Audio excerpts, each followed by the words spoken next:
"Get your hands off me." The words cut through the lobby like a blade. Two security guards gripped his arms, dragging him toward the door like a criminal. No warrant, no explanation. Just cold metal cuffs biting into his wrists. The hotel manager smiled, arms crossed. "Room service isn't for people like you."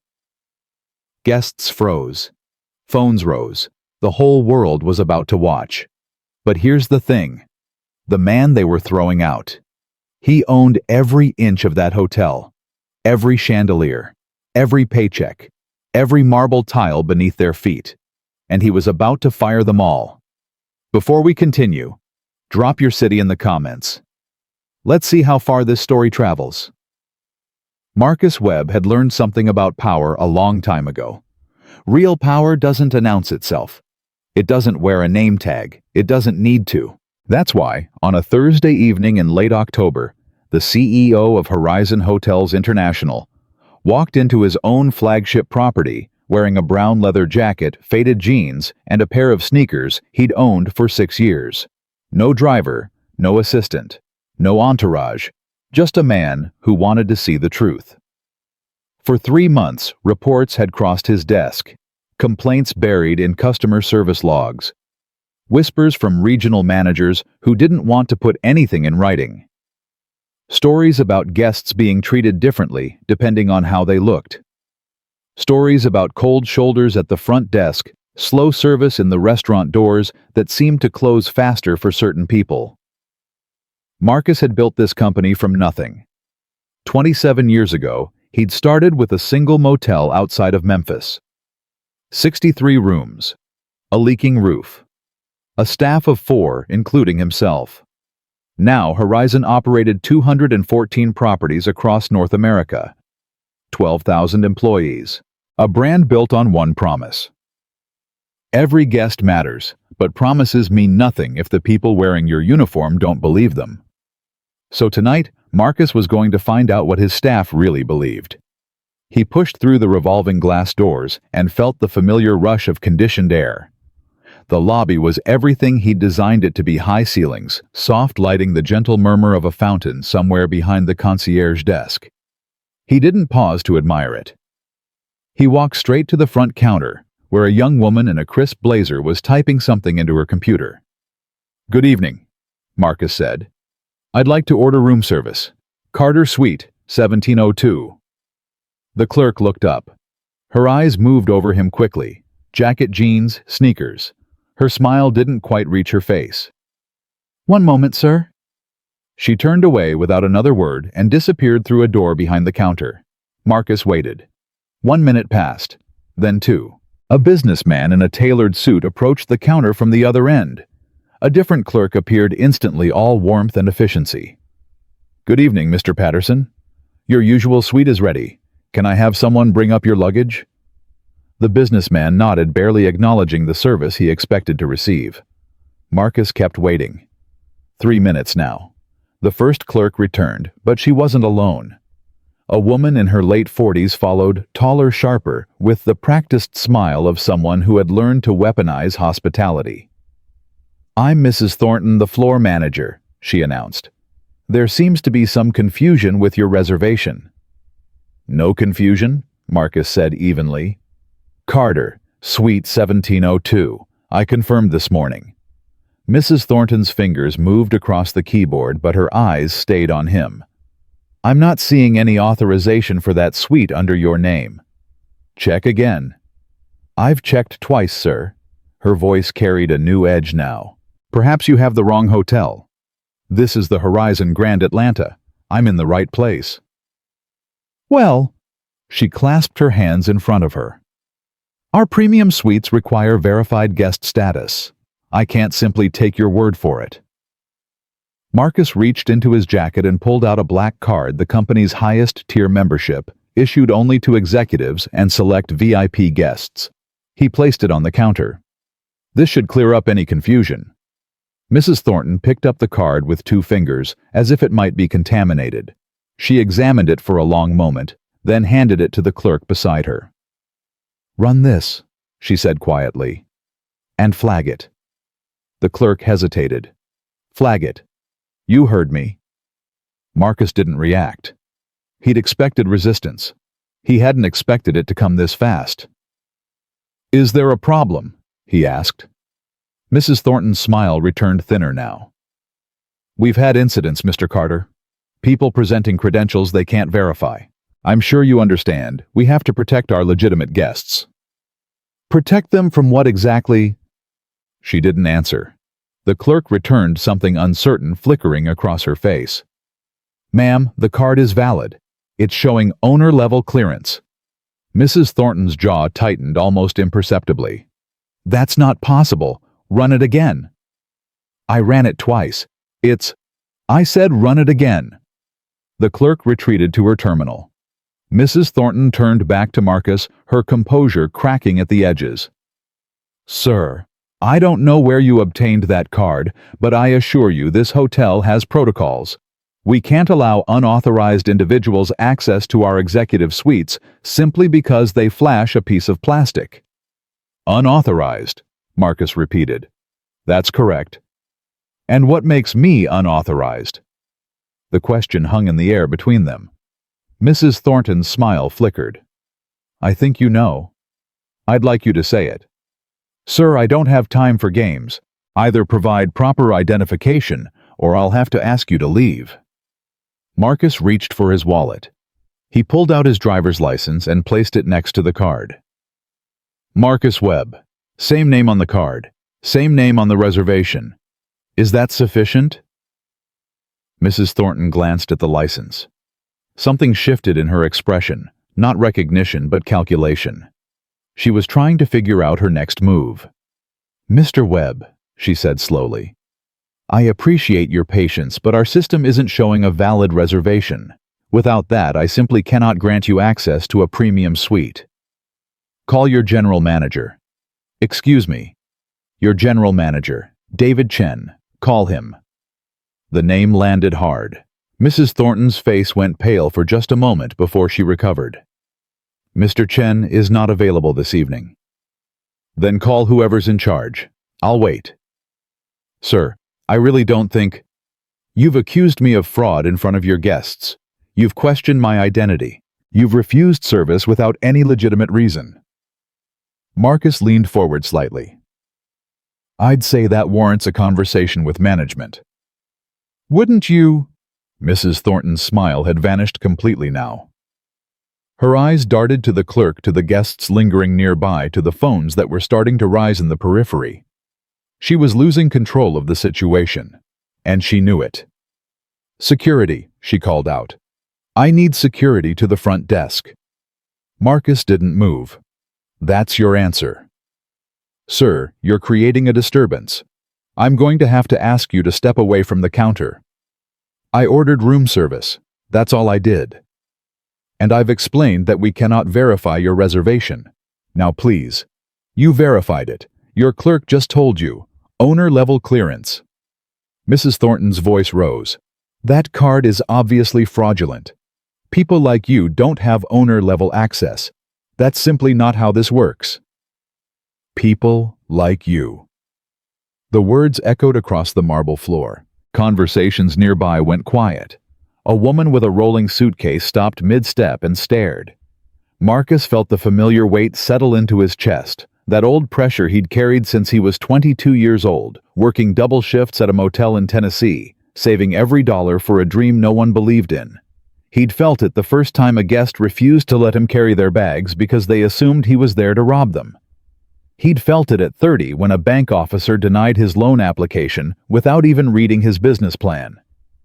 He'd felt it at 41 when he walked into a conference room full of investors and watched them check their watches before he even opened his mouth. The weight never got lighter. You just learned to carry it differently. People like me, Marcus said quietly. What kind of people would that be? Mrs. Thornton's face flushed. I didn't mean... You meant exactly what you said. Two security guards appeared from a corridor to the left. Big men, professional hands already reaching for their belts. What's the situation? The first one asked. Mrs. Thornton straightened. This individual is attempting to access a suite using fraudulent credentials. He's refused to leave voluntarily. That's not true, Marcus said. Sir, I'm going to need you to step away from the counter. The guard's voice was calm but firm. Let's handle this quietly.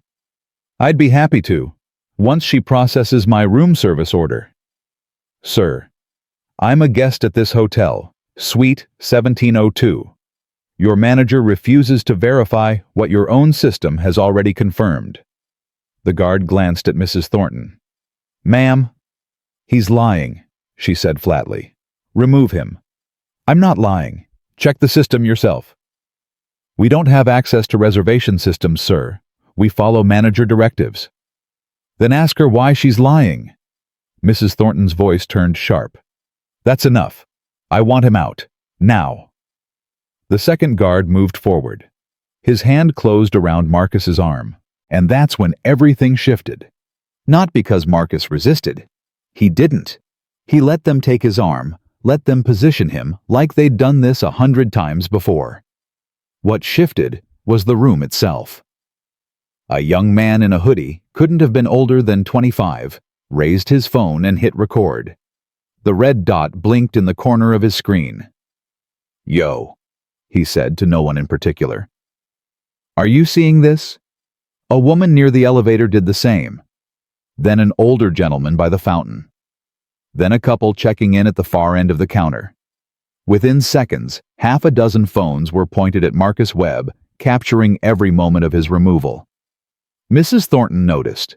Her smile flickered back, but it was different now, nervous, uncertain. This is a private matter, she announced to the room. Please respect our guest's privacy. He's not being treated like a guest, the young man said. You're throwing him out. He's not a verified guest. He's trespassing. He showed you ID. He showed you a card. What else do you want? That's not your concern. Lady, I'm live streaming this to 40,000 people. It's definitely my concern. The number landed like a punch. Mrs. Thornton's face went white. Turn that off, immediately. Make me. Marcus watched the exchange with something close to detachment. He'd seen this play out before in different lobbies under different lights.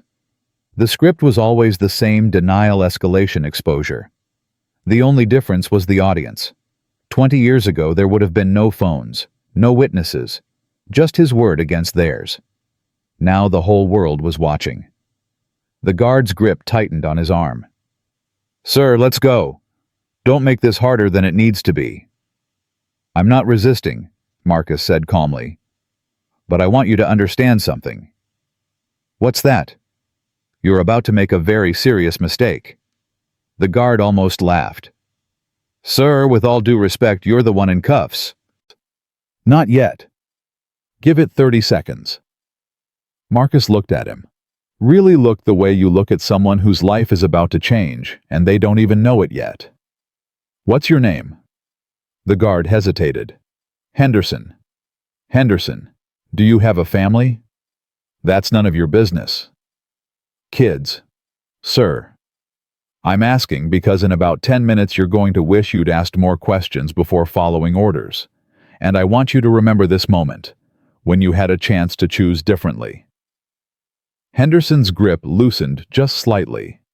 Doubt flickered across his face. Sir, I don't know what you think is going to happen here, but... Marcus. A new voice cut through the tension. Everyone turned. A young woman had stepped out from behind the front desk, the clerk who'd first greeted him, the one Mrs. Thornton had ordered to run his card 3 times. Her face was pale, but her voice was steady. His name is Marcus Webb. The card is legitimate. I pulled his file. She swallowed hard. He's the owner. Of the hotel. Of the whole chain. Silence crashed over the lobby like a wave. Mrs. Thornton laughed, a short, sharp sound, more panic than humor. That's absurd. Elena, get back to your station. It's in the system. Owner override clearance. Direct line to the board. Elena's hands were shaking, but she didn't move. I saw it myself. She's confused. The system must be glitched. There's no glitch. Elena's voice rose. I ran it 4 times. 4. He's telling the truth. He owns this hotel. The words hit the room like a detonation. The young man with the phone let out a low whistle. Holy shit. The woman by the elevator covered her mouth. Oh my God. Henderson released Marcus's arm as if it had burned him. He stepped back, face ashen. Sir, I didn't know. Marcus didn't respond. His eyes were fixed on Mrs. Thornton, who had gone completely still. You were saying, Marcus said quietly, something about people like me. Mrs. Thornton opened her mouth. Nothing came out. About how we don't have owner-level access. About how that's simply not how this works. There must have been a mistake. The only mistake was yours. Marcus reached into his pocket and pulled out his phone. He pressed a single button. The line connected instantly. Rachel. The voice on the other end was crisp, professional. I'm here, sir. Conference in legal and the board. Already done. They're standing by. Mrs. Thornton took a step back. What is this? This, Marcus said, is accountability. He didn't raise his voice. He didn't need to. Every word carried the weight of 27 years of every door slammed in his face, every doubt he'd swallowed, every assumption he'd outlasted. You wanted to know who I am. Now you do. He turned to face the room, the guests, the phones, the guards, the staff frozen behind the counter. And so does everyone else. The lobby had gone completely silent. Even the fountain seemed to hold its breath. Marcus looked at Henderson, then at the second guard, then at Elena, who was still trembling but standing her ground. I gave you a chance, he said softly. All of you. A chance to do the right thing. Some of you took it. Some of you didn't. His gaze settled on Mrs. Thornton. And now, everyone's going to see exactly which choice you made. The phone in his hand was still live. Rachel's voice came through clearly enough for the nearest guests to hear. Sir, the board has authorized full protocol. What are your instructions? Marcus didn't blink. Terminate their access. All of them. Effective immediately. The words fell like a hammer. And in that moment, the floor manager who had built her career on small cruelties and quiet assumptions realized the truth. She should have understood from the beginning. The man she'd tried to erase was the only one in the room with the power to make people disappear. And he was just getting started. The words hung in the air like smoke after a gunshot. Terminate their access. All of them. Effective immediately. Mrs. Thornton's mouth opened, but no sound came out. Her hands gripped the edge of the counter as if the marble might somehow anchor her to the life she'd known 5 minutes ago. You can't do that, she finally managed. You can't just... I already did. Rachel's voice crackled through the phone speaker, calm and clinical. Processing now. Manager credentials revoked. Security override initiated. System access terminated for Thornton, Henderson, Martinez, and Blake. A sharp beep echoed from the computer terminal behind the front desk. Then another. Then a cascade of error tones that sounded almost like an alarm. The junior clerk, the one who'd smirked when she said room service isn't for people like him, lunged for her keyboard. Her fingers flew across the keys, but the screen flashed red with each attempt. I'm locked out, she whispered. I can't. Nothing's working. That's the point, Marcus said. Henderson took another step back, his hand falling away from his belt. The confidence that had filled his posture moments ago had drained completely. He looked smaller now, uncertain. Sir, I was just doing my job. She told me to. She told you to remove a guest who had done nothing wrong. And you didn't ask a single question. I didn't know who you were. That's exactly the problem. Marcus turned to face him fully. You didn't know. You didn't care. All you saw was a black man in a jacket that didn't meet your expectations, and you decided that was enough. That my clothes told you everything you needed to know about whether I belonged here. Henderson's jaw tightened. That's not fair. Fair. Marcus almost laughed. You were about to put me in handcuffs for ordering dinner. You want to talk to me about fair? The guard had no answer. Behind the counter, Mrs. Thornton had recovered enough to find her voice again. It came out high and strained, nothing like the polished authority she'd wielded minutes earlier. This is retaliation. You can't fire people without cause. There are procedures, there are labor laws. There are also policies against discrimination. Marcus cut in. Policies I wrote myself. Policies that every employee in this company signs on their first day. He paused. Did you read them, Mrs. Thornton? Or did you assume they didn't apply to you? I didn't discriminate against anyone. I was following protocol. What protocol requires you to run a valid membership card 4 times? I was being thorough. You were being selective. Marcus stepped closer to the counter. I watched you process Mr. Patterson in under 30 seconds. No questions, no verification, just a smile and a room key. What made him different from me? Mrs. Thornton's face flushed. He's a regular guest. So am I. I stay at this property twice a month. My name is in your system. My photo is in your system. My authorization level is higher than anyone else who's ever walked through those doors. He tilted his head. But you didn't recognize me, or you chose not to. I've never seen you before. You've never looked. The words landed like a slap. Mrs. Thornton flinched. In the crowd, phones continued to record. The young man in the hoodie, Marcus would later learn his name was Keith, had moved closer, his live stream comments scrolling faster than he could read. 47,000 watching now, Keith announced. And climbing. Mrs. Thornton spun toward him. Turn that off. This is harassment. Lady, you just tried to arrest the guy who owns the building. That's not harassment. That's journalism. A ripple of nervous laughter passed through the lobby. Someone near the elevator muttered, "She's done." Marcus didn't smile. There was no satisfaction in this moment, no triumph. Just the cold weight of a truth he'd known for decades, finally being witnessed by others. He turned to Elena, who was still standing apart from the other staff, her face pale but resolute. You, he said. What's your name? Elena. Elena Vasquez. How long have you worked here? 8 months.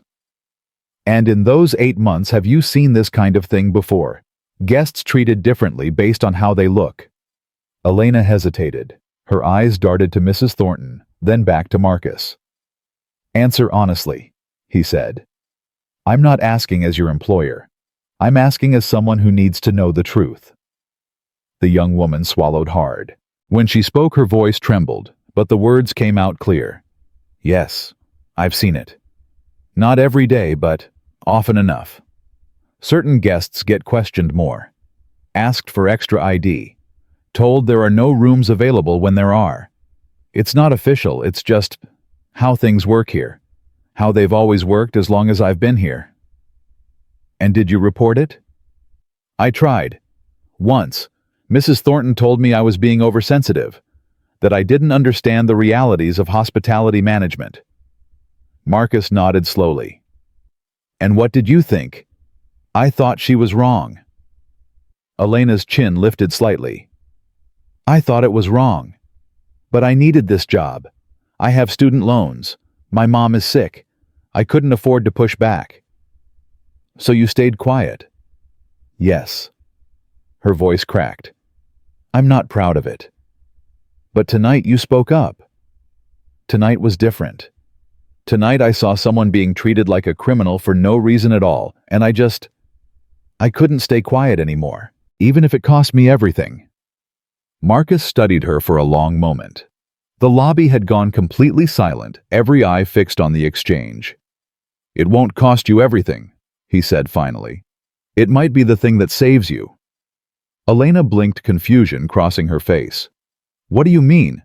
I mean that in about 10 minutes there's going to be a significant restructuring of this property's management. And I'm going to need people I can trust, people who understand that doing the right thing matters more than following orders. Behind the counter, Mrs. Thornton made a strangled sound. "You're promoting her? She's been here less than a year. She's been here long enough to know the difference between right and wrong, which is more than I can say for you. This is insane. You can't run a hotel based on some bleeding heart fantasy about fairness. There are standards. There are expectations. Our guests expect a certain—" "Your guests." Marcus's voice dropped low, dangerous. "These are my guests. This is my hotel. And the only standard that matters here is the one I set. Which, in case you've forgotten, includes treating every single person who walks through those doors with dignity and respect. Regardless of what they're wearing. Regardless of what they look like. Regardless of what assumptions you've made about them before they even open their mouths." Mrs. Thornton's hands were shaking now. "I've given 12 years to this company. 12 years. And you're going to destroy my career because of one misunderstanding." "This wasn't a misunderstanding. This was a choice. Every word you said, every order you gave, every assumption you made, those were choices. And choices have consequences." "Please." Her voice broke. "I have a family. I have a mortgage. You can't do this to me." Marcus looked at her for a long moment. Something flickered in his eyes. Not sympathy exactly, but recognition. He knew what it felt like to be afraid, to feel your whole world tilting beneath your feet. But he also knew what it felt like to be the one pushed down, to have your dignity stripped away by someone who never even bothered to learn your name. 12 years ago, he said quietly, "I walked into a hotel in Memphis. I was wearing a suit that time. My best suit. The only one I owned. I had a meeting with investors, people who could have funded my first major expansion. I was nervous, but I was ready. I'd prepared for months." The lobby listened in silence. I walked up to the front desk and gave my name. The manager looked at me the same way you looked at me tonight, like I was something that had wandered in from the street, like I couldn't possibly belong in a place that nice. Marcus paused, letting the memory settle.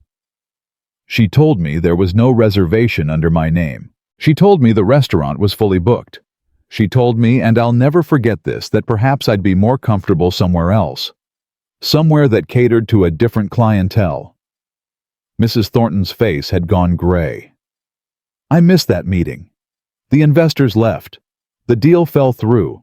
It took me another 3 years to recover, to find new funding to rebuild what that one night had cost me." He stepped closer to the counter. "Do you know what that manager's name was?" Mrs. Thornton didn't answer. "It doesn't matter. I'm sure she's forgotten all about it. It was probably just another Tuesday for her. Just another day of deciding who belonged and who didn't, based on nothing but her own prejudice." He leaned forward, his voice dropping to barely above a whisper. "But I never forgot. I never forgot what it felt like to be erased, to be dismissed, to have everything I'd worked for reduced to nothing, because someone looked at me and decided I wasn't worth their time." Mrs. Thornton's eyes were wet now. "I didn't know." "You didn't want to know. That's different." He straightened, addressing the room. "I built this company on a promise. A promise that what happened to me would never happen to anyone else. That every person who walked into a Horizon property would be treated with dignity, regardless of their background, their appearance, their circumstances." His gaze swept across the guests, the staff, the phones still recording. Tonight, that promise was broken, and everyone here witnessed it. From his phone, Rachel's voice cut through the silence. "Sir, the board is on the line. They're requesting a statement. Tell them I'll address them in person. Tomorrow morning. Full executive session." "Understood. Anything else?" Marcus looked at Mrs. Thornton, then at Henderson, then at the junior clerk who had gone completely silent. "Yes. Contact HR. I want exit packages prepared for all 3. Standard severance, nothing more. And I want their NDAs voided." Rachel paused. "Voided, sir, that's unusual." "I want them free to tell their side of the story. To anyone who asks. To any reporter, Any lawyer, any court. Let them explain exactly what happened here tonight and why they made the choices they made. Mrs. Thornton's face crumpled. You're setting us up. I'm giving you the chance you never gave me, the chance to be heard. Marcus's voice was cold. Whether anyone believes you is another matter. The young man with the phone, Keith, let out a low whistle. Damn, that's not revenge. That's justice. A murmur of agreement rippled through the crowd. Someone started clapping. Then another person. Then another. Within seconds, the lobby was filled with applause. Not the polite, perfunctory kind. Real applause. The kind that comes from people who've seen something they'll remember for the rest of their lives. Marcus didn't acknowledge it. He turned away from the counter and walked toward the center of the lobby, where the fountain still whispered its endless song. Henderson caught up with him. The guard's face was ashen, his earlier authority completely dissolved. Sir, Mr. Webb, I need you to know. I didn't mean for this to happen. I was following orders. I know. I have a family. 2 kids. They're in school, I know. Henderson's voice cracked. Is there anything I can do? Anything at all? Marcus stopped walking. He turned to face the guard, really looked at him the way he'd looked at him before when he'd asked about his family. Do you remember what I said to you when you were about to put the cuffs on? Henderson nodded miserably. You said I'd wish I'd asked more questions. And did you? No, I did what I was told. Why? The guard struggled for words. Because she's the manager. Because that's how it works. Because it was easier. Henderson looked at the floor. Yeah, I guess it was. Marcus let the silence stretch for a moment. Around them, the lobby had quieted again, everyone straining to hear. I'm not going to destroy your life, Marcus said finally. You made a mistake, a serious one. But you didn't make it alone, and you weren't the one giving orders. Hope flickered in Henderson's eyes. Does that mean? It means you're suspended, 30 days, without pay. You'll undergo mandatory training on bias recognition and guest relations. After that, if you pass the evaluation, you can return to work. Not at this property. I'm transferring you to our training facility in Arizona. You'll start over, from the bottom. Henderson's shoulders sagged. That's more than I deserve. Probably. But I believe in second chances. Marcus paused. I've needed a few myself over the years. The question is whether you'll use yours. I will. I swear I will. Don't swear it to me. Swear it to the next person you're tempted to judge based on how they look. Swear it to your kids when you explain to them why Daddy was wrong and what he learned from it.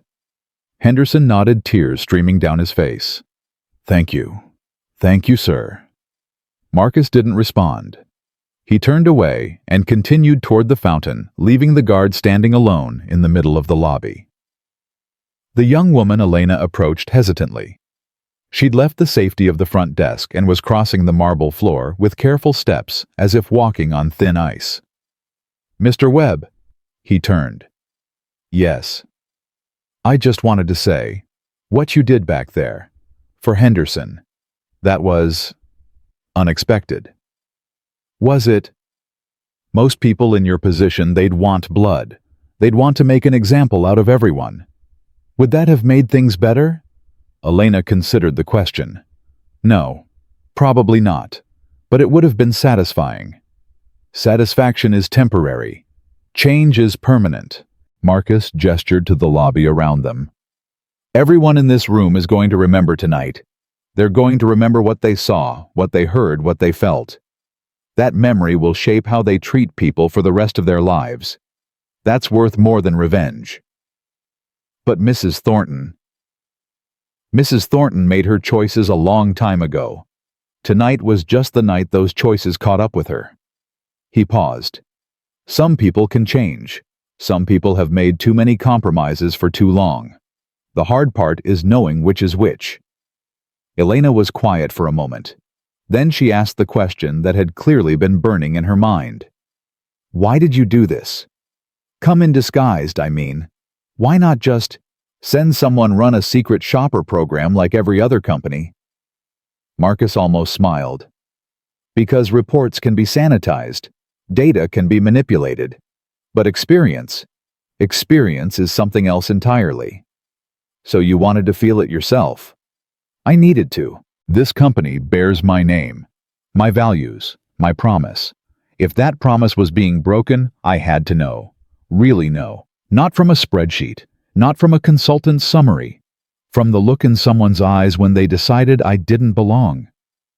Elena shook her head slowly. That's either incredibly brave or incredibly masochistic. Maybe both. Marcus glanced around the lobby. The truth is, I've been where your guests are.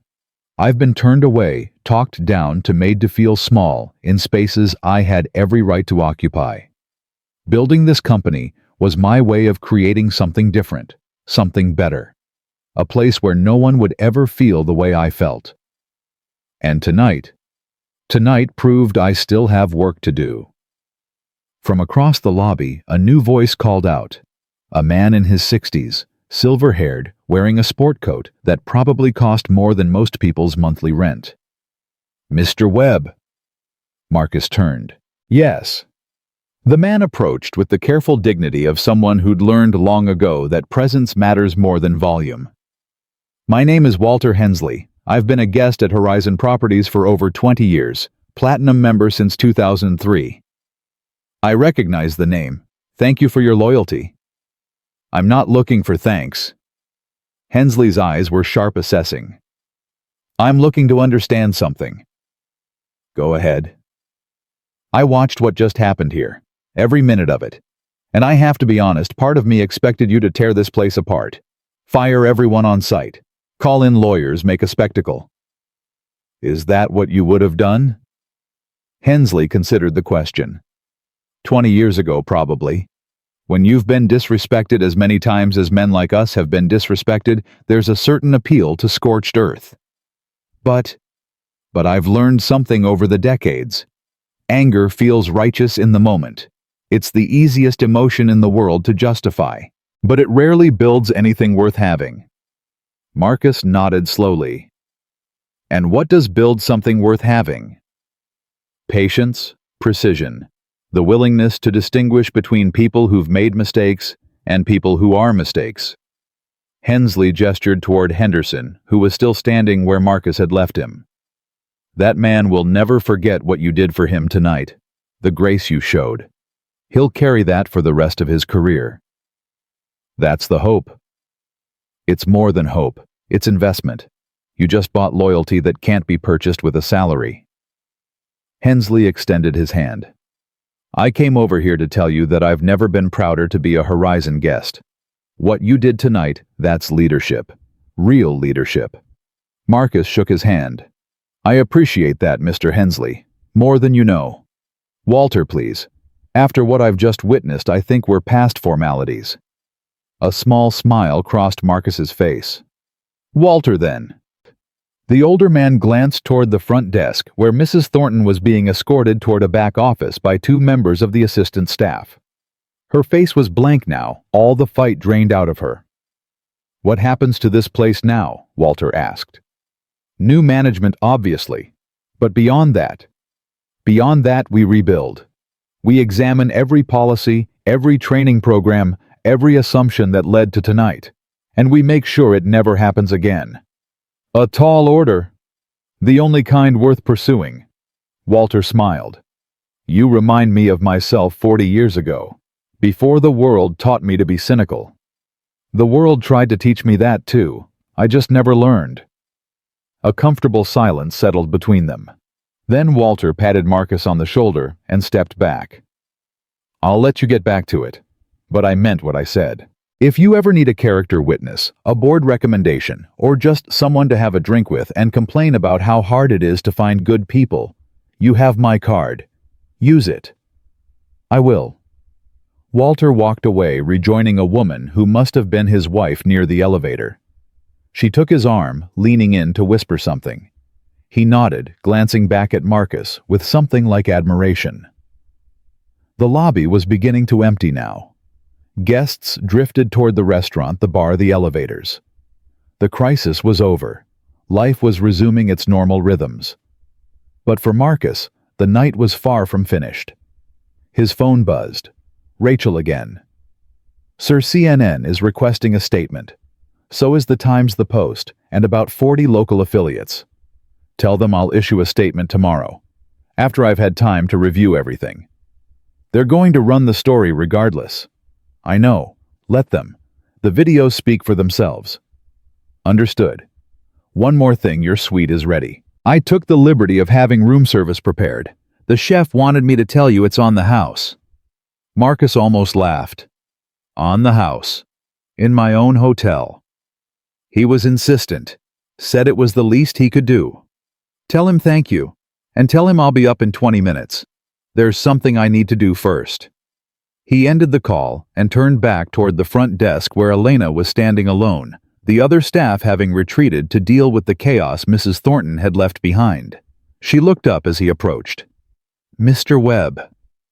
That training program I mentioned, the restructuring, I wasn't just making empty promises." "I didn't think you were." "Good, because starting tomorrow you're going to be very busy." He reached into his jacket and pulled out a business card, plain white, black text, nothing fancy. "This is my direct line, not the corporate number, mine. If you see something wrong, if you hear something that doesn't sit right, if anyone in a position of authority tells you to look the other way, you call me. Day or night. Understood?" Elena took the card with trembling fingers. "You're serious?" "I've never been more serious about anything in my life." He held her gaze. "You stood up tonight when it would have been easier to stay silent. That took courage. The kind of courage this company needs. Don't lose it." "I won't. I promise." "Don't promise me. Just do it." He turned to go, then paused. "And Elena." "Yes. That raise you've been waiting for, the one Mrs. Thornton kept blocking. Check your account tomorrow morning." He walked away before she could respond, leaving her standing at the counter with tears streaming down her face and a business card clutched in her hand like a lifeline. Behind him, the lobby of the Horizon Grand Atlanta continued its quiet recovery. Staff whispered in corners. Guests exchanged knowing glances. Somewhere a phone notification chimed another viewer, sharing the video that was already spreading across the internet like wildfire. But Marcus didn't look back. He'd done what he came to do. He'd seen what he needed to see. And now, for the first time in hours, he was ready to rest. The elevator doors opened with a soft chime. He stepped inside and pressed the button for the 17th floor. As the doors closed, he caught his reflection in the polished metal, a man in a brown leather jacket and faded jeans, standing alone in a box of light. No one looking at him would have guessed he owned the building. That was the point. That had always been the point. The elevator hummed as it climbed. Marcus leaned against the back wall and closed his eyes. The adrenaline that had carried him through the last 2 hours was beginning to fade, leaving behind something heavier, something older. His phone buzzed again. He ignored it. The doors opened on 17. He stepped out into the hallway and walked toward Suite 1702, the same suite he'd reserved under the name Carter, the same suite Mrs. Thornton had insisted didn't exist in her system. The keycard worked on the first try. Of course it did. Inside the room was everything a flagship suite should be, spacious, elegant, carefully appointed. A bottle of wine sat on the table with a handwritten note from the chef.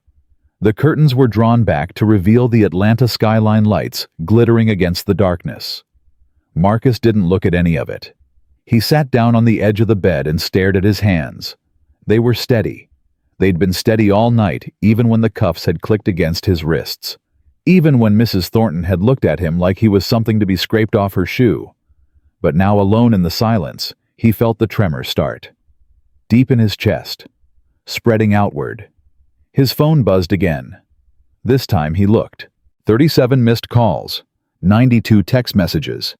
His inbox was exploding with media requests, board member inquiries, messages from regional managers who'd seen the videos and wanted to know what the hell was happening. He set the phone face down on the nightstand and pressed his palms against his eyes. 47 years old. CEO of a company worth billions. A name that opened doors across the country. And still, after everything, a woman had looked at him and seen nothing but a threat. The knock on the door startled him. "Mr. Webb." A familiar voice. "It's Elena. I'm sorry to bother you, but there's something you should see." He crossed the room and opened the door. Elena stood in the hallway, her face pale, a tablet clutched against her chest. "I know you wanted to rest," she said quickly. "But this couldn't wait." "What is it?" She turned the tablet toward him. On the screen, a news broadcast was playing CNN by the look of it. The anchor was speaking over footage that Marcus recognized immediately. His own face, the lobby, the moment Henderson had grabbed his arm. "It's everywhere," Elena said. "Every network. Trending on every platform. The videos from tonight have been viewed over 8 million times in the last hour." Marcus took the tablet and watched. The footage cut between multiple angles Keith's live stream, the tourists recording a security camera feed that someone had apparently leaked. The anchor's voice provided commentary, but Marcus barely heard it. What he heard was Mrs. Thornton's voice. "Room service isn't for people like him. People like him pull this all the time. You don't look like someone who belongs in a penthouse suite." Each phrase hit like a hammer blow. Hearing them again removed from the heat of the moment, they sounded even worse. More calculated, more cruel. "The comments," Elena said quietly. "They're overwhelming. People are sharing their own stories. Times they were discriminated against at hotels, restaurants, stores. It's becoming something bigger than just tonight." Marcus handed the tablet back to her. "I expected the coverage. I didn't expect it this fast." "The internet doesn't sleep." She hesitated. "There's something else. Tell me." "Mrs. Thornton. She's still in the building. Security tried to escort her out, but she's refusing to leave. She's in the manager's office and she's threatening to sue." Marcus almost laughed. "Sue? For what?" "Wrongful termination. She says you humiliated her in front of witnesses, that you violated company procedures by firing her on the spot without HR approval. The board authorized the termination before I even announced it." "She doesn't know that, or she doesn't care." Elena's jaw tightened. "She's been on the phone for the last 30 minutes. I don't know who she's talking to, but she keeps saying something about going to the press with her side of the story." "I told her she could. I voided her NDA myself." "I know, but I don't think she's planning to tell the truth. I think she's planning to spin it. Make herself look like the victim." Marcus considered this for a moment. The fatigue was pressing against him, urging him to let it go, to deal with it tomorrow, to let the lawyers handle whatever came next. But something in Elena's expression stopped him. "What aren't you telling me?" She looked down at the tablet, then back up at him. "Before tonight, before any of this happened, Mrs. Thornton kept a file. On the office computer. It was supposed to be deleted after each incident, but she never actually deleted anything. She just moved it to a hidden folder." "What kind of file?" "Records. Of every guest complaint that mentioned discrimination. Every time someone called to report being treated unfairly. Every survey response that used words like unwelcoming or hostile." Elena swallowed hard. "There are hundreds of entries, Mr. Webb, going back years, and next to each one there's a note. In her handwriting." "What do the notes say?" "Things like handled and resolved and no action required." Elena's voice dropped. "But the complaints were never actually addressed. She just buried them, made them disappear." The words hung in the air between them. Marcus felt something cold settle into his stomach. Not surprised he'd suspected something like this might exist. But seeing it confirmed knowing that the problem went so much deeper than one bad night. "Show me," he said. "Sir, it's late. You should rest. This can wait until—" "Show me." Elena nodded. She turned and walked toward the elevator, Marcus following close behind. The ride down was silent. When the doors opened on the ground floor, the lobby had finally emptied. A few staff members lingered behind the counter, speaking in hushed voices.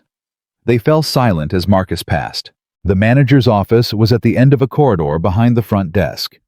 The door was closed, but Marcus could hear Mrs. Thornton's voice through the wood, high, and strained, the words indistinct, but the tone unmistakable. He didn't knock. He pushed the door open and walked in. Mrs. Thornton was sitting behind the desk, phone pressed to her ear. When she saw him, her face went white. "I'll call you back," she said quickly, and ended the call. For a moment, neither of them spoke. Then Marcus closed the door behind him. "You should have left when you had the chance." Mrs. Thornton's chin lifted. "I have rights. You can't just throw me out like garbage.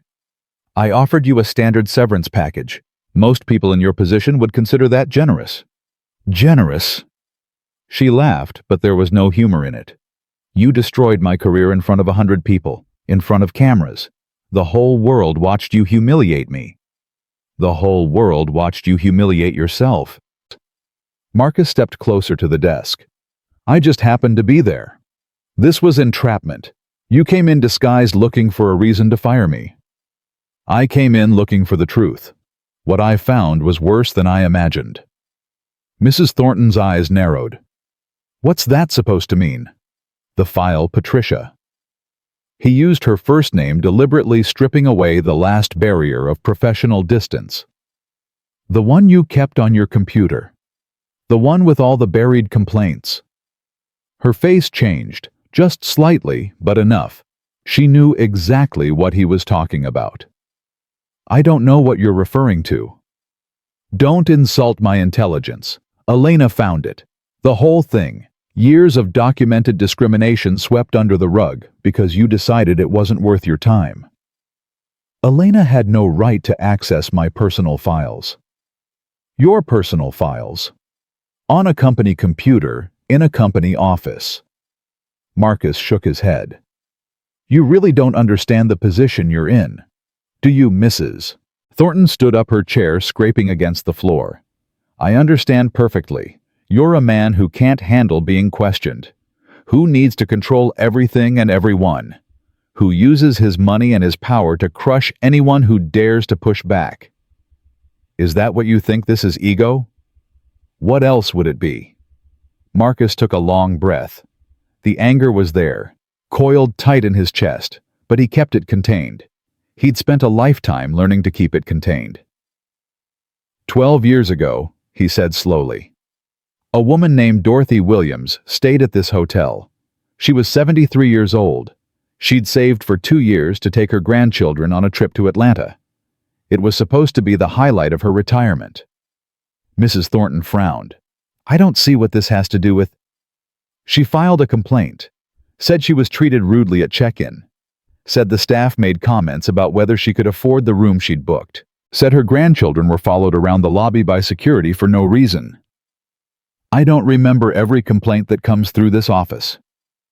You should remember this one, because according to your file, you marked it no action required. You wrote a note that said, guest appears confused and unreliable. No evidence of wrongdoing.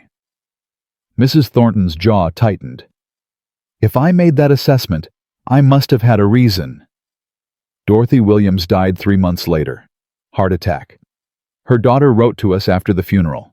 She said her mother never got over what happened here, that it haunted her until the end, that she kept telling the family she'd been humiliated in front of her grandchildren, and no one would listen. The room went very quiet. I only found out about it last year, Marcus continued, when I started reviewing customer service records as part of a company-wide audit. The letter was buried in the archives, just like all the others. Mrs. Thornton's face had gone pale. You can't hold me responsible for what happened to one guest years ago. Not one guest, hundreds, maybe thousands. Every time someone walked through those doors and was treated like less than human, you had the power to do something about it. And every time you chose to look away. I was protecting the hotel, protecting the brand. You don't understand what it's like to be on the front lines dealing with difficult people day after day. I understand exactly what it's like. Marcus's voice dropped low. I spent 15 years on the front lines. Cleaning rooms, working the front desk, taking abuse from guests who thought I wasn't worth the air I breathed. The difference is, I never forgot what it felt like. You did. Mrs. Thornton sank back into her chair. The fight was draining out of her, replaced by something that looked almost like defeat. "What do you want from me?" she whispered. "I want you to understand something. This isn't about tonight. Tonight was just the night when everything came together. All the choices you've made over the years, all the complaints you ignored, all the people you decided weren't worth your attention, it all led here. To this moment, to this room. So, what now? You're going to sue me press charges. That depends on you." She looked up, a flicker of hope in her eyes. "What do you mean?" "I mean you have a choice. You can fight this, hire lawyers, go to the press with whatever story you think will make you look sympathetic, drag this out for months, maybe years. Or you can do something that might actually matter." Marcus leaned forward, hands flat on the desk. "You know things about this industry that I don't.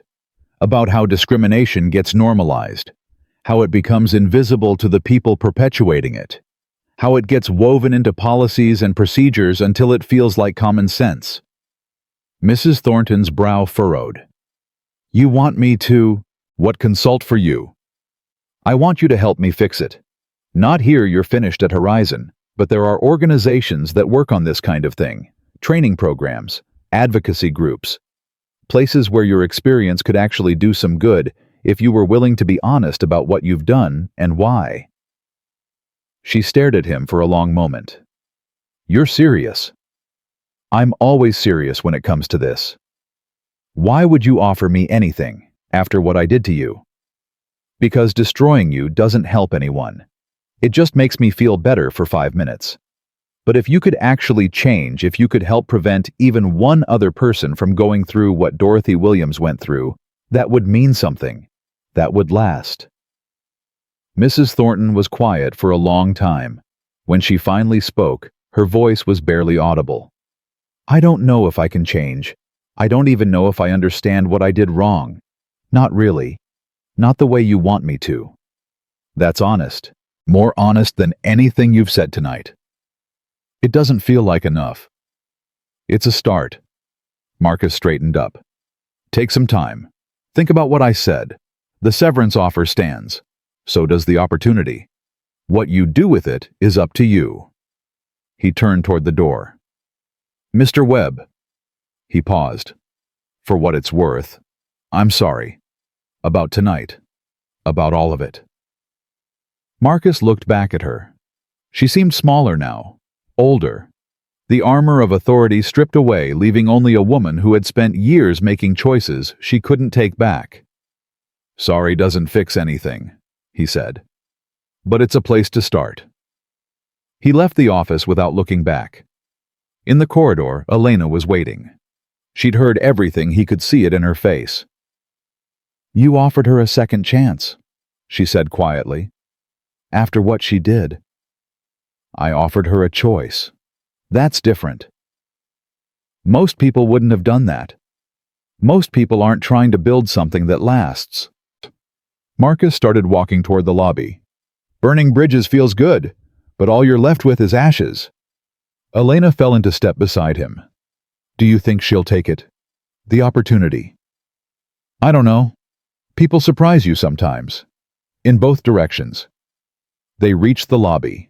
It was almost empty now, just a night clerk behind the counter and a single guest crossing toward the elevator. Marcus stopped in the middle of the floor, looking around at the space he'd built. The marble, the fountain, the soft light that was supposed to make everyone feel welcome. "This company is my life's work," he said. "Every decision I've made for the past 27 years has been about building something meaningful, something that would outlast me." Elena waited, sensing he wasn't finished. "But somewhere along the way, I lost sight of what was happening in the rooms I couldn't see, the conversations I wasn't part of, the choices being made in my name by people who didn't share my values. That's not your fault. You can't be everywhere." "No, but I can be more careful about who I trust to represent me when I'm not there." He looked at her. "That's why people like you matter. People who are willing to speak up even when it costs them something." Elena's eyes were wet. "I almost didn't. Tonight, I mean. I almost stayed quiet. But you didn't." "No, I didn't." "Then, that's the person you are. The person who speaks up when it matters." Marcus put a hand on her shoulder. "Don't ever let anyone tell you that person isn't valuable. Because they're the only kind of person who can actually change things." His phone buzzed again. This time he looked.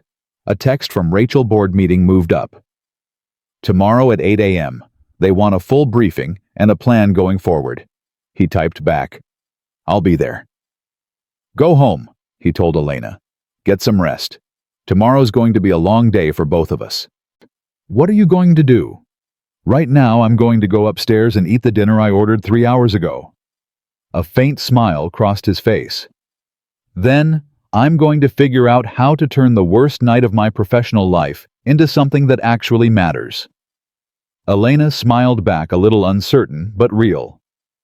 "For what it's worth, I think you already have." She walked toward the employee exit tablet, still clutched against her chest. At the door, she paused and looked back. "Mr. Webb?" "Yes." "Thank you.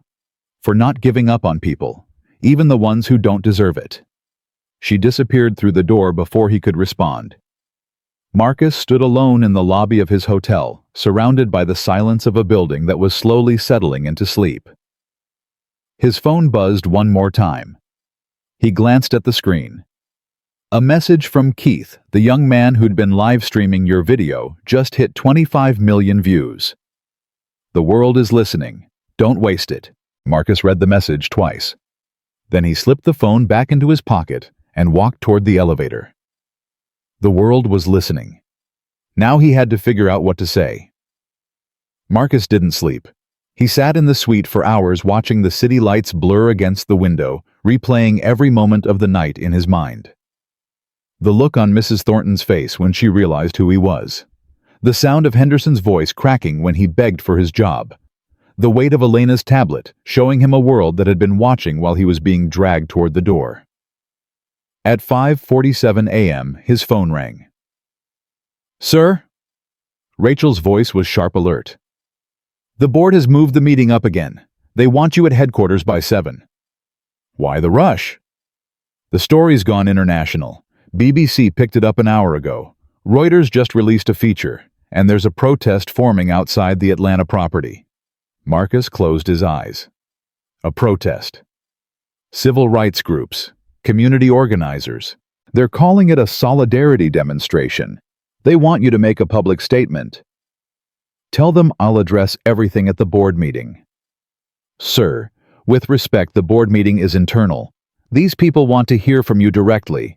They're not going to wait for a press release that's been sanitized by legal." She was right. He knew she was right. "How many people?" 200 at last count, growing by the hour." Marcus stood and walked to the window. Below, the city was waking up, oblivious to the storm that was building around one hotel lobby. "Get me a car. I'll be down in 20 minutes. "Where are you going?" "To talk to them." Rachel was silent for a moment. Then, "The board isn't going to like that."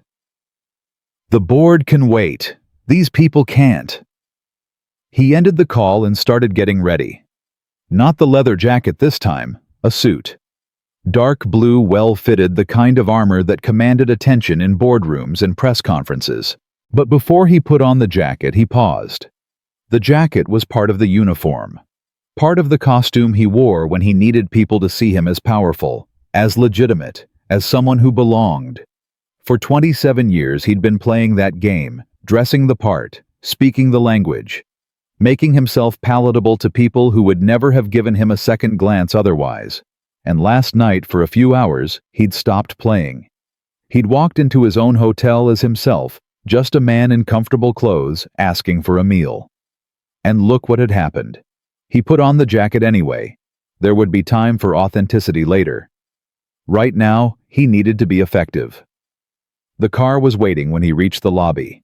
The night clerk looked up as he passed, eyes wide with recognition, but Marcus didn't stop to talk. He pushed through the front doors and stepped into the early morning air. The drive took 45 minutes. Rachel called twice more with updates. The protest had grown to over 300 people. CNN had sent a crew, and 2 board members were threatening to call an emergency vote if Marcus didn't appear at headquarters within the hour. He ignored all of it. When the car pulled up to the Horizon Grand Atlanta, Marcus saw the crowd immediately. They filled the sidewalk in front of the main entrance, spilling into the street, holding signs and chanting something he couldn't quite make out. "Sir, I can take you around back," the driver said. "Avoid the crowd." "No, stop here." The driver hesitated. "Are you sure security is—" "I said stop here." The car pulled to the curb. Marcus stepped out into a wall of sound. The chanting resolved into words, "Dignity for all, dignity for all." Cameras swung toward him. Phones rose. The crowd's energy shifted as people recognized his face from the videos that had been playing on loop for the past 12 hours. A woman near the front pushed forward. She was in her 60s, gray hair, pulled back, wearing a jacket that said Atlanta Civil Rights Coalition across the back. "Mr. Webb." Her voice cut through the noise. "I'm Reverend Carolyn Price. We've been waiting for you." Marcus extended his hand. "Reverend, I apologize for keeping you." "Don't apologize, just talk to us." She gestured toward the crowd. "These people came because they've been where you were last night. Not in this hotel maybe, but in 1,000 others. They want to know what you're going to do about it." "I'm going to fix it." "That's what they all say. The question is how." Marcus looked out at the crowd. Young faces, old faces, black, white, brown. Some held signs with slogans. Others held photos of loved ones, he realized. People who had been treated like less than human and never got justice. "I can't speak for anyone else," he said loud enough for the nearest reporters to hear. "I can only speak for myself, and I can tell you that what happened to me last night has been happening to people for as long as this country has existed. I got justice because I happen to own the building. But what about everyone who doesn't? What about all the people who get thrown out and have no recourse, no power, no platform?" The crowd had gone quiet. Even the chanting had stopped. "That's the question I've been asking myself all night," Marcus continued. "And I don't have a perfect answer. But I know it starts with accountability. Real accountability. Not just firing the people who got caught, but examining the systems that made their behavior possible. The training that failed. The policies that looked the other way. The culture that made someone feel comfortable saying, 'People like him,' in a crowded lobby." Reverend Price nodded slowly. "Words are easy, Mr. Webb. Actions are harder." "You're right. Which is why I'm not just making promises. I'm making commitments." He pulled out his phone and opened a document Rachel had prepared.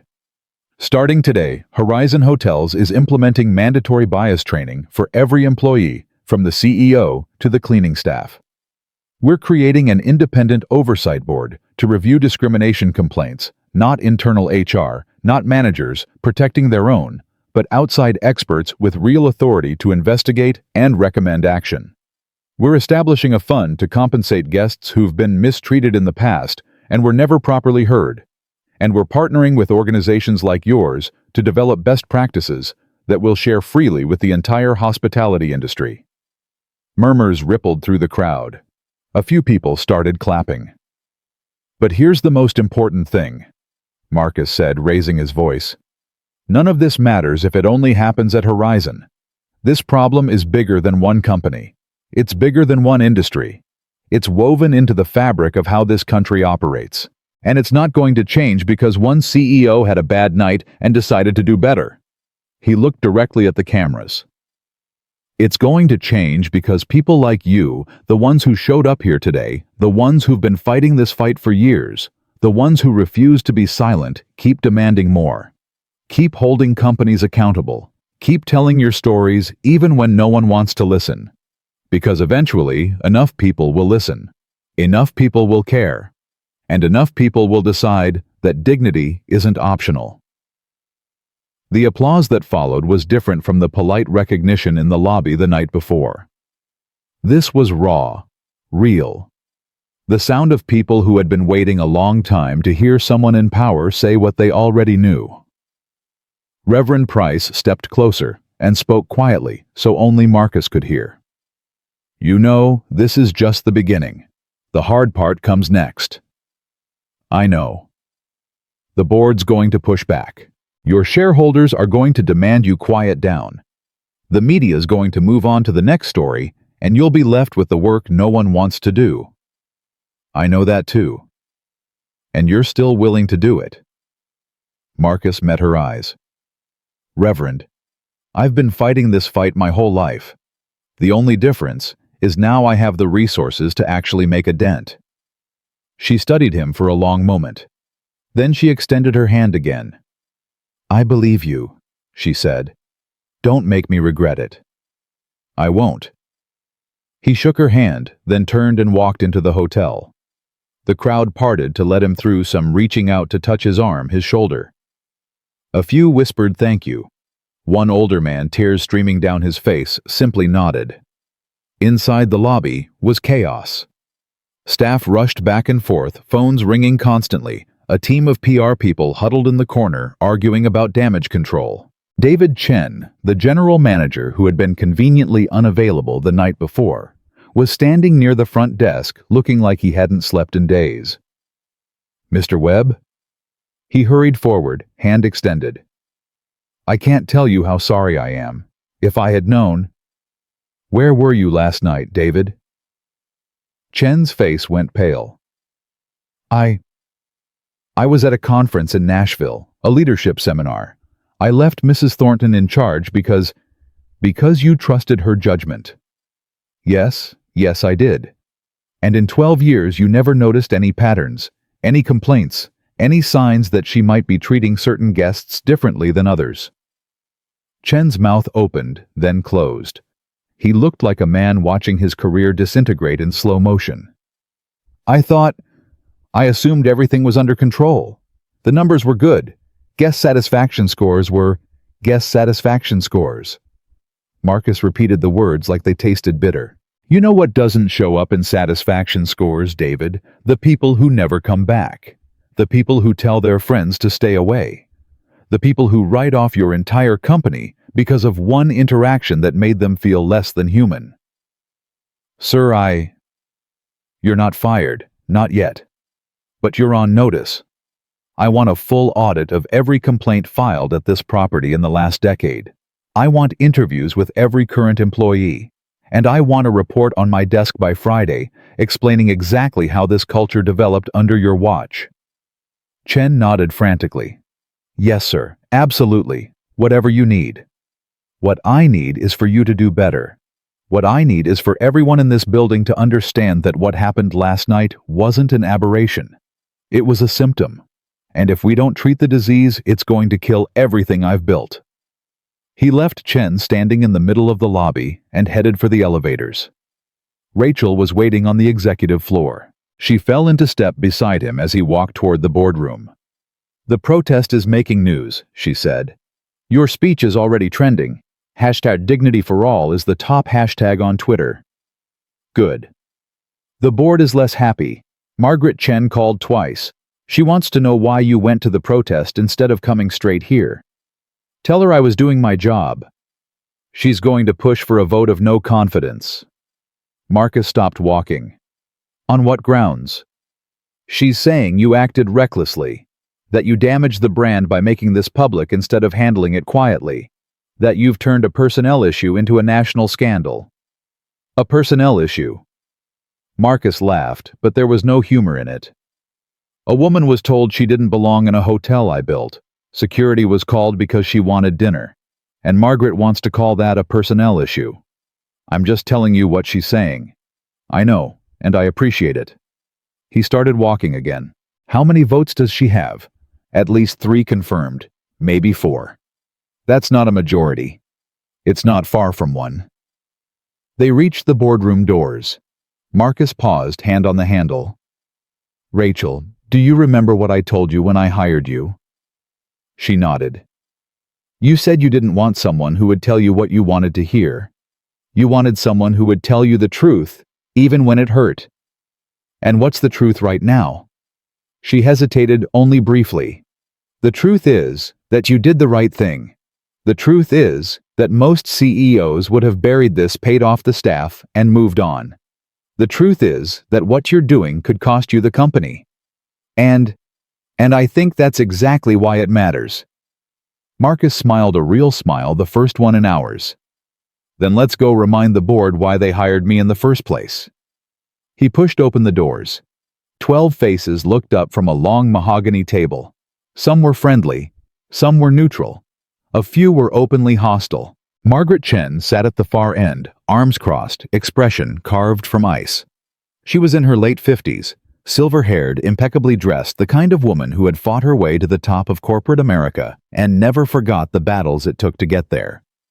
Marcus, her voice was clipped. So glad you could finally join us. Margaret. He took his seat at the head of the table. I understand you have concerns. Concerns is an understatement. You've turned this company into a circus. Every news outlet in the country is running footage of you being handcuffed in your own lobby. Our stock is down 8% in pre-market trading. And instead of coming here to address the crisis, you went outside to give speeches to protesters. I went outside to listen to people who've been ignored for too long.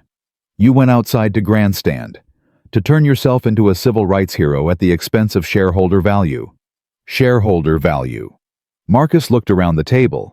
Is that what we're calling human dignity now? A threat to shareholder value? Don't twist my words. This isn't about dignity. It's about judgment. You had 100 ways to handle last night's incident quietly. You chose the most explosive option possible. I chose transparency. I chose accountability. I chose to show the world that Horizon Hotels doesn't sweep discrimination under the rug. You chose to humiliate your own staff on camera. You chose to fire people without proper documentation. You chose to make yourself the story instead of containing the damage. The damage was already done. It had been done for years by people who thought they could treat guests however they wanted because no one was watching. Marcus's voice hardened. Well, now everyone's watching. And they're going to see whether this company stands for what it claims to stand for, or whether it's just another corporation that talks about values and abandons them the moment they become inconvenient. Margaret leaned forward. This board has a fiduciary responsibility to our shareholders. What you're doing, this crusade you're on, it's putting that responsibility at risk. What I'm doing is protecting the long-term viability of this company. Do you know what destroys brands, Margaret? Not scandals, not protests. What destroys brands is hypocrisy. It's saying one thing and doing another.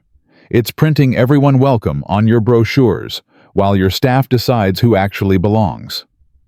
Pretty words, but they don't change the numbers. The numbers will recover.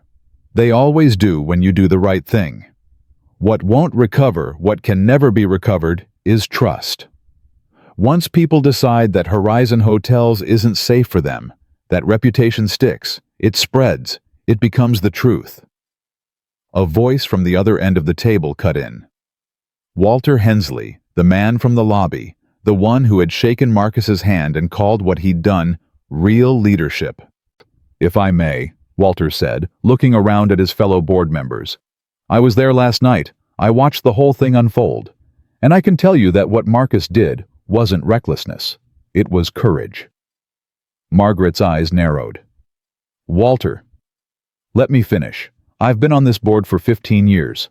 I've watched this company grow from a regional chain to an international brand, and the reason it grew, The only reason is because Marcus built something people believed in. Not just rooms and restaurants. A promise. A promise that this company would be different. He stood up slowly, the way old men do when they want their words to carry weight. Last night that promise was broken. Not by Marcus, by the people who were supposed to represent us. And instead of hiding from it, instead of paying lawyers to make it go away, Marcus stood up and said, "This is wrong and I'm going to fix it."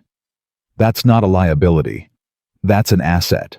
That's the kind of leadership that makes people want to work for us, stay with us, invest in us. Margaret's jaw tightened. Sentiment doesn't pay dividends. No, but reputation does. And right now, thanks to what Marcus did, Horizon Hotels is the company that confronts prejudice instead of enabling it. That's a story people want to be part of. That's a brand people want to support. He looked directly at Marcus. I move that we table any discussion of no confidence and instead authorize a full review of company policies as Marcus has proposed. All in favor? Hands went up around the table. 1, 2, 5, 7, 9. Margaret's face went rigid. She didn't raise her hand, but she didn't speak either. The vote was already decided. Motion carries, Rachel announced quietly from her seat near the door. Marcus felt the tension in his shoulders release just slightly. He hadn't realized how tightly he'd been holding himself. "Thank you, Walter," he said. "Thank you all. I know this isn't easy. Change never is. But I promise you the company we're building is worth the discomfort." Margaret stood abruptly, gathering her papers. "This isn't over, Marcus. The shareholders will have their say." "They will, and when they do, I hope they remember what we stood for when it mattered." She swept out of the room without another word. A few board members exchanged glances, but no one followed her. Walter approached Marcus as the room began to empty. "That was close. Closer than I wanted. Margaret has allies, powerful ones. She's not going to let this go." "I know, but I can't let fear of board politics dictate how I run this company. If I do, I've already lost." Walter nodded slowly. "You know, when I watched you last night, the way you stood there, not fighting back, just waiting, I thought about my father. He was a porter. Worked the trains for 40 years. Got called every name you can imagine and smiled through all of it because he had a family to feed. I'm sorry." "Don't be. He was the strongest man I ever knew. Strength isn't about fighting. It's about enduring. About refusing to let other people's hatred change who you are." Walter put a hand on Marcus's shoulder. "You reminded me of him last night. That's the highest compliment I know how to give." Marcus didn't trust himself to speak. He just nodded. Walter squeezed his shoulder once, then walked away. Alone in the boardroom, Marcus looked out the window at the city below. Somewhere out there, 300 people were still gathered, still chanting, still believing that change was possible. He owed them an answer. He owed them action. And for the first time since the night began, he felt ready to deliver. His phone buzzed. A text from Elena. "The file is ready. Everything Mrs. Thornton buried. It's worse than we thought." Marcus typed back, "Send it to legal, and to the press." The response came instantly. "Are you sure this could get ugly?" He looked at the message for a long moment. Then he typed his reply. "It's already ugly. The only question is whether we clean it up or let it fester." He hit send and walked out of the boardroom, ready to face whatever came next. The file landed like a bomb. 3 days after Marcus authorized its release, every major news outlet in the country had run stories about what they were calling the Horizon Papers. Hundreds of documented complaints, years of buried grievances, a systematic pattern of discrimination that reached far beyond one hotel lobby. The response was immediate and overwhelming. Former guests came forward by the dozens, then hundreds. They told stories that echoed each other with devastating consistency. The cold reception at check-in, the unnecessary ID requests, the security guards who followed them through lobbies and restaurants, the room service that never arrived, the reservations that mysteriously disappeared. Marcus read every single account. He sat in his office at headquarters, scrolling through testimonials that stretched back more than a decade. Each one carried its own weight of pain and frustration. Each one represented a person who had walked into a Horizon property expecting hospitality and walked out feeling diminished. Rachel knocked on his door at 11 p.m. on the fourth night. "Sir, you need to rest. You've been at this for 18 hours. There's one more folder. There will always be one more folder. The question is whether you're going to kill yourself reading them all." Marcus leaned back in his chair and rubbed his eyes. She was right. Of course she was right. How bad is the fallout? Depends on how you measure it. Rachel stepped into the office and closed the door behind her. Stock is down another 3%. Margaret Chen has been making calls. She's trying to build support for an emergency shareholder meeting. And the lawsuit count is up to 47. 47. Class action is being organized. Lawyers are circling like sharks. Good. Rachel raised an eyebrow. Good. Every one of those lawsuits represents someone who was wronged, someone who deserves to be heard. If we have to pay damages, we pay damages. That's the cost of accountability. The board isn't going to see it that way. The board can see it however they want.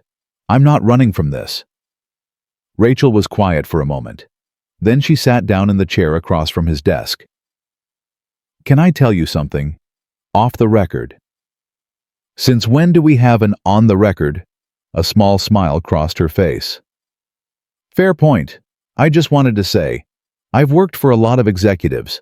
Men who talked about values but folded the moment those values cost them anything. You're different. What you're doing, it matters. To people like me." Marcus looked at her. In 5 years of working together, Rachel had never mentioned her own experiences. Never made anything personal. People like you. I grew up in Oakland. My parents were immigrants, Vietnamese. They worked in hotels their whole lives, cleaning, cooking, doing the jobs no one else wanted. And they came home with stories. Her voice tightened. Stories about guests who treated them like furniture. Managers who looked right through them. A whole industry that depended on their labor but never saw them as human. "I'm sorry." "Don't be sorry. Be better. That's what you're doing." She stood up. "That's why I came to work for you. Because I believed you actually meant the things you said. And these last few days, you've proven me right." Marcus didn't know how to respond. He'd spent so long being the person in charge, the one making decisions, the one carrying the weight. It was rare that anyone acknowledged what that weight felt like. "Thank you, Rachel. That means more than you know." She nodded and headed for the door. Then she paused. "There's one more thing. Elena Vasquez called. She wants to see you. Said it's urgent." "Send her up." 20 minutes later, Elena walked into his office. She looked different than she had 5 nights ago, more confident, less afraid. The young woman who'd trembled while speaking truth to power had been replaced by someone who understood what that truth had cost and what it had purchased. "Mr. Webb, thank you for seeing me. Marcus, please." He gestured to the chair Rachel had vacated. "What's on your mind?" Elena sat down, hands clasped in her lap. "I've been getting calls. From the press, from advocacy groups, from people who saw the videos and want to interview me. They keep asking the same question." "What question?" "Why I spoke up, why I didn't stay quiet like everyone else." "What do you tell them?" "The truth. That I was terrified. That I almost didn't say anything. That the only reason I did was because I couldn't live with myself if I didn't." She paused.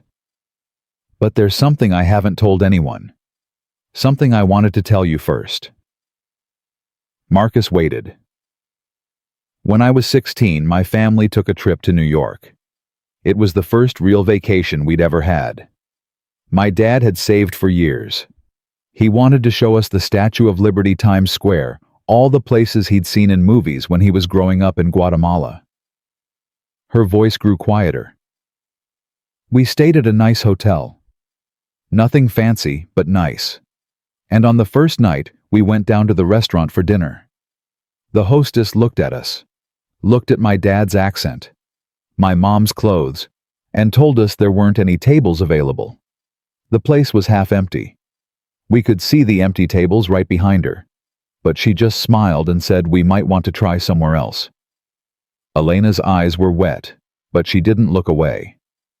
My dad didn't argue. He just nodded and let us out. And I remember thinking, why isn't he fighting? Why is he letting her treat us like this? I was so angry at him. For years, I was angry. And now I understand. He wasn't being weak.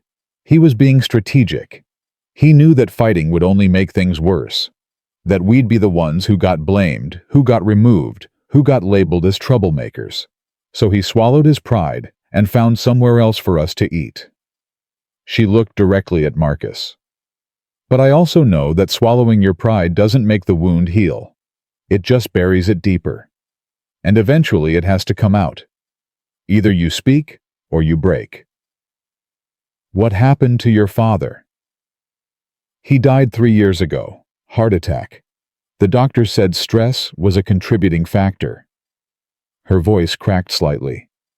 He spent his whole life being careful, being strategic, not making waves, and in the end, all that pressure just crushed him. Marcus felt something tighten in his chest. He thought of Dorothy Williams, the woman who had saved for 2 years to take her grandchildren on vacation. He thought of all the stories he'd read in the last 4 days, all the people who had carried wounds they never got the chance to heal. I'm sorry about your father. I'm not telling you this for sympathy. I'm telling you because I want you to understand why I did what I did, why I couldn't stay quiet, even though every instinct told me to. You honored him by speaking when he couldn't. Elena nodded, tears finally spilling over. That's exactly it. That's exactly what it felt like. Like all those years of silence had built up to that one moment, and if I didn't use it, I'd be wasting everything he taught me about endurance. Marcus stood and walked around the desk. He sat down in the chair next to hers, not behind the barrier of authority, but beside her as an equal. Elena, what you did took more courage than most people will ever have. You risked your job, your future, everything for a stranger you'd never met. That's not something you learn. That's something you are. I don't feel brave. I just feel tired. That's what bravery feels like. The movies get it wrong. It's not the absence of fear. It's being afraid and doing it anyway, and then having to live with the consequences. She wiped her eyes with the back of her hand. What happens now? Now we build something better. And I want you to be part of it. Me. I'm creating a new position. Chief Experience Officer.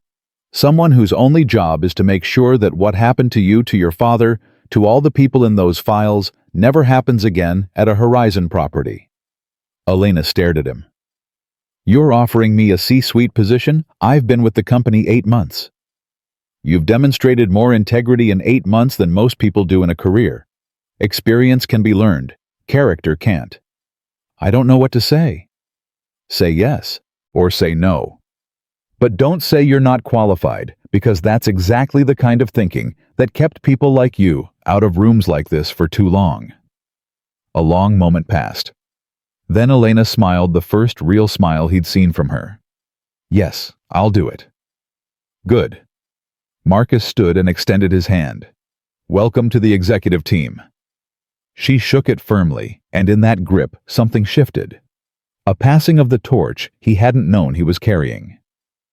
2 weeks later, Marcus stood in front of a crowd of 3,000 people. The National Civil Rights Conference had invited him to deliver the keynote address. The irony wasn't lost on him. A month ago, he'd been handcuffed in his own lobby, and now he was being celebrated as a champion of equality. But he didn't feel like a champion. He felt like a man who had gotten lucky. Lucky that there were cameras. Lucky that people like Elena had spoken up. Lucky that the world had been watching at the exact moment when the truth couldn't be hidden. Reverend Carolyn Price introduced him to the crowd. She talked about the videos, the protests, the policy changes Horizon had announced. She talked about the ripple effects, other companies examining their own practices, other employees finding the courage to speak up. But what strikes me most, she said, is what Mr. Webb said when he walked out of that lobby. He said, "I am not the victim of this story. I am the conclusion." Those words have echoed across this country because they speak to something we all feel. The knowledge that our struggles are not endings. They are beginnings. They are the raw material from which we build something better. She turned to Marcus. "Mr. Webb, the stage is yours." He walked to the podium. The crowd was silent, expectant. Thousands of faces looking up at him, waiting for wisdom he wasn't sure he possessed. "I want to tell you about a night," he began. "Not the night you've all seen on video. A different night. 25 years ago." He paused, letting the memory surface. "I was 22 years old. I'd just graduated from business school, first in my family to get a college degree. I had a meeting with an investor who could have funded my first business. A small hotel, 60 rooms, nothing fancy." The crowd was utterly still. "I showed up early, wore my best suit, practiced my pitch 100 times. And when I walked into that hotel lobby, the manager took one look at me and said there must have been some mistake. Said the restaurant was fully booked. Said I might be more comfortable somewhere else." He felt the old pain rise up as fresh as it had been a quarter-century ago. "I didn't fight. I didn't argue. I just left. Found a diner down the street and ordered coffee I couldn't afford to nurse while I watched my opportunity walk away." The investor never rescheduled. The deal fell through. And for 3 years I worked 2 jobs, saved every penny, and rebuilt from scratch. Eventually I got another shot, and another, and eventually I built the company you've all been reading about. He looked out at the crowd. "But here's what I want you to understand. The man who walked into that hotel lobby last month wasn't the CEO of Horizon Hotels. He was that 22-year-old kid in his only suit, still carrying the weight of every door that had ever been closed in his face. Because that weight never goes away. It doesn't matter how successful you become, how much money you make, how many buildings have your name on them. When someone looks at you and decides you don't belong based on nothing but the color of your skin, it takes you right back to every time it happened before." His voice grew stronger. "I didn't go into that hotel to catch anyone doing wrong. I went because I needed to know if the promise I'd made, the promise that everyone would be welcome, was being kept. And what I found broke my heart. But it also reminded me of something I'd forgotten.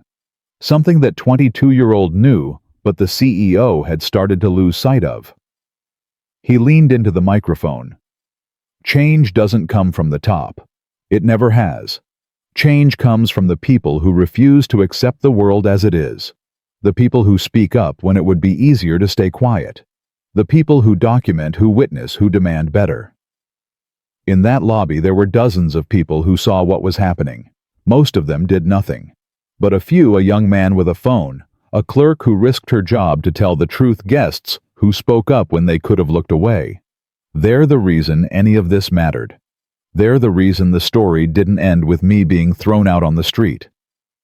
So when you ask me what I've learned from all this, that's my answer. One person can make a difference, but many people standing together refusing to be silent, that's what makes change inevitable. The applause started slowly, then built into something overwhelming. People rose to their feet. The sound washed over him like a wave. But Marcus didn't feel triumphant. He felt humble, grateful, and more determined than ever to earn the faith these people were placing in him. After the speech, he made his way through the crowd, shaking hands, accepting thanks, listening to stories. Every person who approached him had their own experience of being dismissed, diminished, denied. And every one of them wanted to know, would things really be different now? He didn't have a perfect answer. But he had an honest one. "I don't know if the world will change overnight. But I know that we have a choice every day, in every interaction, to treat people with dignity or to strip it away. And every time we choose dignity, we make the world a little more like the one we want to live in. It wasn't a guarantee, but it was a start. 3 months later, Marcus returned to the Horizon Grand Atlanta. The lobby looked the same, marble floors, fountain-soft lighting. But something had shifted. He could feel it in the air, in the way staff moved, in the energy of the space. Elena met him at the front desk. She was wearing a blazer now, her new title embroidered on the name tag, Chief Experience Officer. "Welcome back, sir." "Marcus?" "Marcus." She smiled. "We've been expecting you." "How's the new training program?" 97% completion rate across all properties. We've had some pushback from a few regional managers, but nothing we can't handle. "And the complaint system?" "Completely rebuilt. Independent review board meets weekly. Average response time is down from 3 weeks to 48 hours. "Good.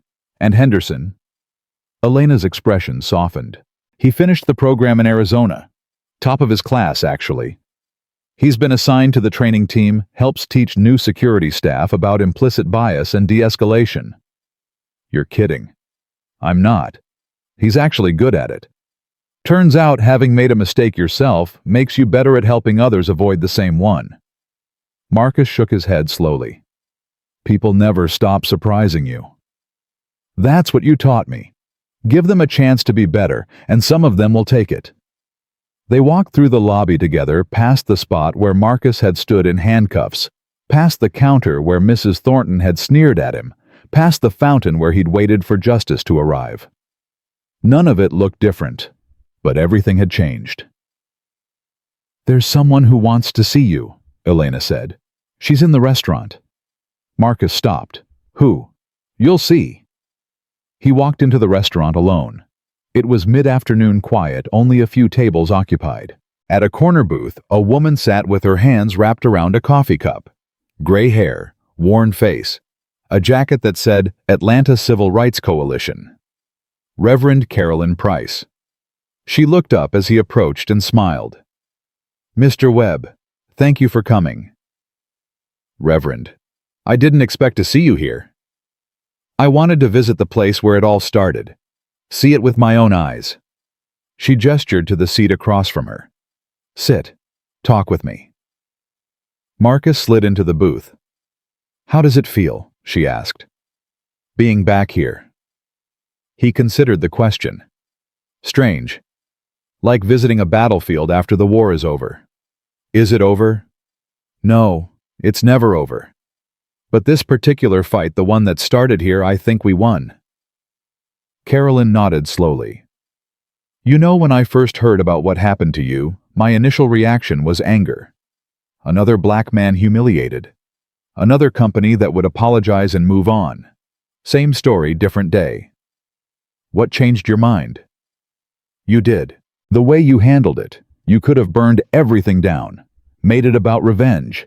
Instead, you made it about change." "Revenge would have felt good for about 5 minutes." "Exactly. And that's what separates leaders from everyone else. The ability to see past the immediate satisfaction to the long-term impact." She reached into her bag and pulled out a photograph. Faded, worn, clearly decades old.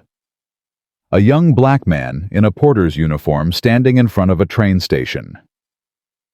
"My father," she said, "worked the rails for 30 years, never complained, never made waves, died without ever being treated like he mattered." Marcus looked at the photo. The man's face was calm, steady, patient. The kind of face that had learned to endure. "He would have liked you," Carolyn continued. "He believed that change was possible. He just didn't live long enough to see it. I'm sorry he didn't." "Don't be sorry. Be the change he believed in." She took back the photograph and tucked it into her bag. "That's why I came here today. To tell you that what you're doing matters. Not just to the people who'll benefit from it, but to all the people who came before. The ones who fought and lost. The ones who carried the weight so we wouldn't have to." Marcus felt the words settle into him, filling spaces he hadn't known were empty. "I'll try to be worthy of that." "You already are." Carolyn stood and gathered her things. Now I have a march to organize. Police accountability, if you can believe it. The work never ends. If you ever need support, funding, logistics, whatever, call me. She smiled. I'll hold you to that.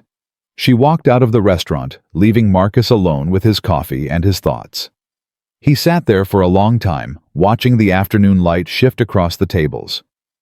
Thinking about his father, who had worked 3 jobs to put food on the table. Thinking about the 22-year-old who had walked into a hotel lobby full of hope and walked out with nothing but determination. Thinking about all the battles he'd fought to get here, all the doors he'd pushed open, all the people who had told him he didn't belong. His phone buzzed. A text from Rachel. Board meeting in an hour. Margaret Chen withdrew her no-confidence motion. She's resigning from the board effective immediately. Marcus read the message twice. Then he typed back. Send her my regards. And my thanks. Thanks for what? For reminding me what I'm fighting for. He finished his coffee and stood up. The restaurant staff nodded as he passed, not with the forced deference of employees trying to impress the boss, but with genuine respect. Recognition. Understanding. He walked back through the lobby past Elena, who was training a new clerk on the proper way to greet guests. Past the fountain that had witnessed his humiliation and his triumph. Past the spot where he'd stood in handcuffs, silent and steady, waiting for the moment when truth would finally break through. At the revolving doors, he paused and looked back. This building was just glass and marble and carefully designed spaces. But it was also something more. It was a promise made manifest. A belief that hospitality could mean something real. That every person who walked through those doors deserved to feel welcome, regardless of who they were or what they looked like. For years, that promise had been broken. Quietly, systematically, by people who had forgotten or never believed in what it meant. But promises could be renewed. Trust could be rebuilt. And change, real change, could take root in the most unlikely soil. Marcus pushed through the doors and stepped out into the Atlanta afternoon. The sun was warm on his face. The city hummed around him, millions of people living their lives, fighting their battles, carrying their own weights. He thought about Dorothy Williams, who had saved for 2 years to give her grandchildren a memory, and received humiliation instead.